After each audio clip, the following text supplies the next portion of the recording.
டேய் என்னடா ஆச்சு அரசுக்கு ஒரு மாதிரி நடந்துட்டு இருக்கான்? உடம்புக்கு முடியல அவனுக்கு. ஆமாண்ணே, உடம்புக்கு தானே முடியல. என்ன பண்ணுதுன்னே தெரியலண்ணே. கால் வலிக்குது, கை வலிக்குது, ஒவ்வொரு வலிக்குது, தலை வலிக்குது, கழுத்தெல்லாம் வலிக்குதுண்ணே. வலிக்காத இடமே இல்லைண்ணே. டாக்டர்லாம் போய் காமிச்சனே, என்னன்னு அவங்களுக்கே புரியலண்ணே. ஒரு வாரம் கூட தாங்காதுண்ணே. போய் சேர்ந்துருவேன் போலண்ணே. சாப்பிட நினைச்சா ரொம்ப பயமா இருக்குண்ணே. ஏய் தம்பி, அப்பெல்லாம் எதுவும் பேசாதா நீ? நீ பேசுற பார்த்தா அண்ணனுக்கே ஒரு மாதிரி சங்கட்டமா இருக்கடா, அழுக வருதேடா. அதானே கடைசியா உன்னை பார்த்து கடைசி ஆசை சொல்லிட்டு போலான்னு வந்தேனே. என்னடா அப்படி பேசுற? கடைசி ரேஷனு ஒரு மாதிரி பயமா இருக்கடா. என்னடா ஆசை அது சொல்றா? அண்ணே, ஒரு ஞாயிற்றுக்கிழமை நம்ம சந்திரங்கள் திருவிழா முன்னிட்டு ஆடல் பால் வைக்கிறீல்ல? ஆமா.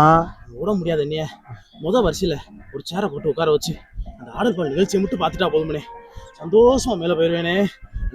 இது மட்டும் உன்னால முடியாதுன்னு மட்டும் சொல்லிடாதனே, கையெடுத்து கும்புறேனே. அந்த ஆடல் பாலை பாக்குறதுக்கு தானே உசுரை கையில பிடிச்சிட்டு இருக்கேன்.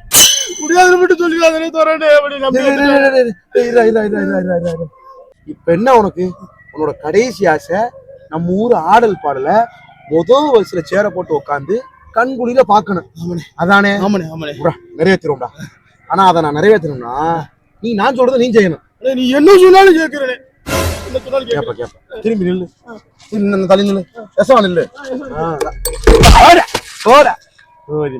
ஏண்டா 200 ஓவாய கொடுத்துட்டு ஆடல் பாடல் நிகழ்ச்சிய முதல் லைன்ல எடுத்துக்கிட்டு வெட்டி முடி வெட்டி அதுக்கு ஆக்டிங் வேற, உடம்பு முடியல, மயிறு முடியணும். ஏய் ஏடா நாராசு, என்ன தெரியுமான்ற?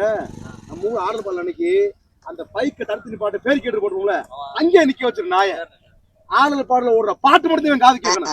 ஆடல் பாடல பார்க்க வந்தியா வாயில வெட்டு, வாயில போய் சொல்ற, வாயில ஓடுறா.